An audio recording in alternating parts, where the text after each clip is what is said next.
سلام، ان شاء الله تكونوا كامل بخير. الوصفه تاع اليوم راح تكون على هاد المملحات، وصفه بزاف بنينه بعجينه واحده. نحضروا كامل هاد الانواع، تجيكم خفيفه العجينه تاعها وبنينه. ممكن تصبح تقعد لكم هكذاك طريه، ما تجيكمش ناشفه. نروح المقادير تاع العجين واش نسحقوا فيها. عندي 500 غرام تاع فارينه كنت غربلتها من قبل، نحطوها في البول تاع البيتخا. انا راح نخدم هنا في البول تاع البيتخا نعجن فيه، دونك نحط كلش على مره واحده.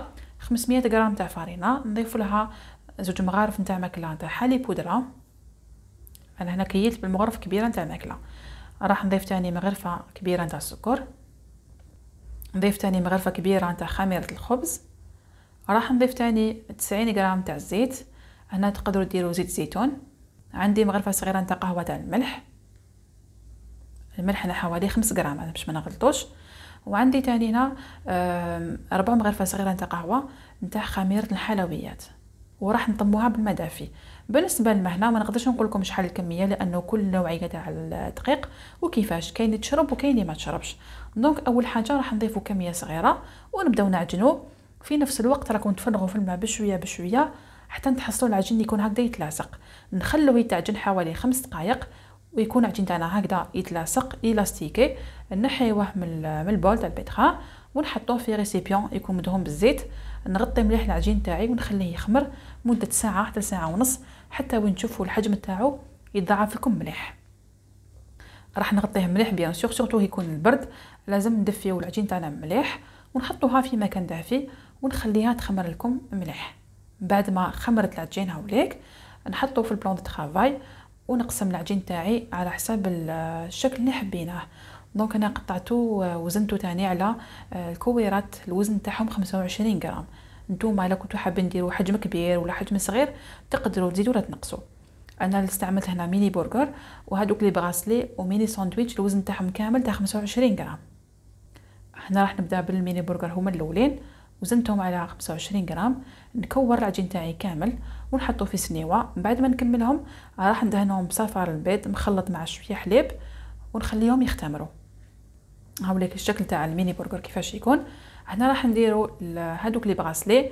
ناخذ تاني كويره تاع العجين نحلها هكذا على شكل حربوش ونعاود نلويها وتوجو نلصقوها مليح باش كي تخمر من بعد في الفرن كي ما تحلكمش. هنا كنت درت ميني برجر مع هذوك لي ميني ساندويتش، درت لهم الشكل البيضاوي كما راكم تشوفوا. راح ندهنهم بصفار البيض، قلت لكم خلطناه مع شويه حليب. ندهنهم كامل ونخليهم يختمروا المره الثانيه. ندهنهم كامل ونخليهم يختمروا المره الثانيه. هنا التزيين عندي سانوج، وعندي تاني سمسم جلجلان، عندي تاني لي غران دو بافو، عندي هذوك تاني الزراره تاع القرعه تاني يتباعوا عند عندي بيعوا الاعشاب وكامل. تقدروا تنزينوا بهم، الشكل تاعهم يجي بزاف شباب وان بليس يعني حاجه فيها فيتامين.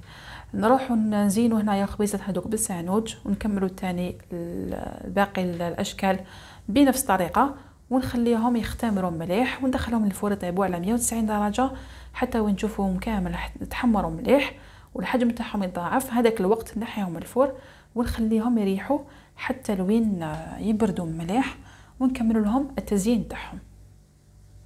بالنسبه للكروكيت تاعنا تاع الدجاج، الوصفه هذه تجيكم بزاف هايله، مقرمشين من برا طريه من الداخل.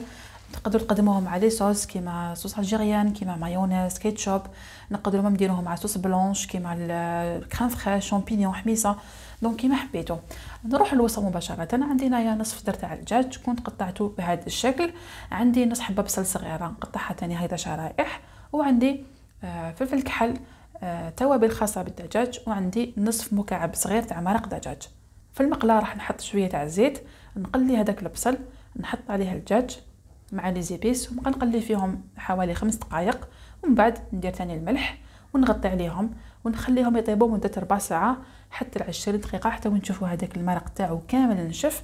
لهذاك الوقت نحيه على جهه ونخليه يبرد شويه باش نديرو في الروبو ونكمل المراحل. هنا هاوليك فيه نص دياب، شوفوا كيفاش يخرج هذاك الماء كامل تاع البصل تاع الدجاج. نخليه حتى وين ينشف كامل ومن بعد نطفي عليه هكذا يولي، نطفي عليه ونخليه يبرد ومن بعد نروح نكمل الطريقه تاعنا. عندي هنا هذاك الدجاج نحطه في الروبو في الاشواغ. نضيف له مغرفه كبيره نتاع لا شابلور، مغرفه كبيره تاع فارينه مع حبه تاع البيض. راح نطحن كلش مع بعض حتى نحصل على اون بات. انا نرحيهم كامل في الروبو، نتحصل على العجينه، ما تخلوش يترحى بزاف تعولي لكم بزاف ليس، نحاولوا نخلوه شويه يعني هذاك الدجاج نحسوا به كي ناكلوه. نشكل هنا كويرات حجم تاعهم يكون صغير، نحشيهم بالفرomاج فوندو من الداخل. انا الكميه تاع الفرماج درتها من الداخل كميه لاباس بها، نحب كي ناكل لي كروكات من الداخل، ولكن نقسموا الحبه داك الفرماج يكون يبان. نغلفوا الحبه مليح، ما نخلوش الفرماج هذاك يبان باش في المقله ومن بعد ما يتحلكمش وما يوليش هذاك الفرماج يذوب، من بعد يولي لكم شغل كحل في المقله. دونك نغطيوه مليح هكذا، نشكلوا الاصابع تاعنا ونخلوهم يريحوا في الثلاجه مده ساعه، ومن بعد نروح نوجدوا لابانيغ تاعنا. انا هنا استعملت ولا الاشكال اللي درتهم، درت اصابع كما راكم تشوفوا، ودرت ثاني كويرات ودرت خبيزات. لابانيغ تاعنا هنا عندي الفارينه، عندي بيض وعندي شابلور، نجوزهم قبل في الفارينه ومن بعد في البيض ومن بعد لا شابلور، ونقليهم في زيت يكون سخون على نار متوسطه. هنا راح نجوزهم في الفارينه قبل ومن بعد البيض ومن بعد لا شابلور، ونقليهم في زيت يكون سخون على نار متوسطه، ما يكونش النار قويه باش لي كروكات تاعنا ما يتحرقوكمش بزاف، وما تكونش نار قليله باش ما يشربوش بزاف الزيت. دونك كي نقليهم راح نقلبوهم على كل جهه، وراح نصفيهم في بابي ابسوربون ونخليهم حتى وقت الاستعمال. هاهم ليك بعد ما جوزتهم كامل في لابانيغ نقليهم في الزيت يكون سخون ونار تكون متوسطه، ومن بعد نقلبهم على كل جهه ونصفيهم ونقطرهم في بابي. هنا قلت لكم ملاحظه كي تكونوا طيبوا في لي كروكات تاعكم، الا كان فريمون النار ناقصه رايحين هذوك لي كروكات يطولوا في الطياب يشربوا الزيت، في نفس الوقت هذاك الفرماج راح يخرج لهم على الجناب، راح يتحرق ما يجيش الشكل تاعهم شباب. وثاني كي تكون الزيت تاعكم سخونه بزاف والنار قويه رايحين يطيبوا تمتم بسرعه، وشغل يجي اللون تاعهم بزاف غامق ما يجوش شابين. دونك نار متوسطه وزيت سخونه ونقليوهم نقلبوهم على كل جهه باش يدو تحميره كامل كيف ومن بعد نصفيوهم ونقطرهم في البابي. هنا بعد ما طابوا كامل هاهم ليك بردوا، شوفوا كيفاش جاو هذوك لي ميني برجر، جاو بزاف شابين خفاف ريشه من الداخل، كي تقسموهم يبقاو الشكل تاعهم هكذاك ما يتغيرش، من داخل طرايا مشمخين بنان ريحتهم هايله تشهي. دونك هنا كي راح نعمروهم كنت خدمت لكم من قبل على كروكات تاع الدجاج، قلت راح يعني نغتنم الفرصه وندير بهم هاد لي ميني ساندويتش يعني ولي ميني برجر. هنا دوك لي كروكات عمرت بهم لي ميني ساندويتش، راح نديرهم تاني صوص الجيريان. هنا لا صوص الجيريان هذه اختياري انه شويه حاره، تقدروا ديروا مايونيز لا كيتشاب ولا كيما حبيتوا، التزيين يبقى لكم انتم حرين.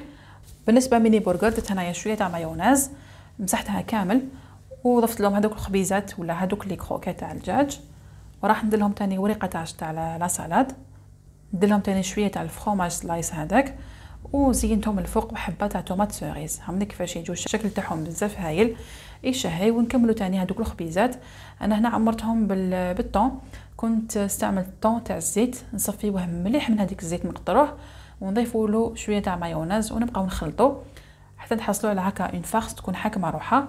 نعمروا بهم الخبيزات تاعنا من الداخل ونزينوهم كيما حبيتوا. هنا درت طوماط سوريز، حبه تاع زيتون وشويه تاع معدنوس.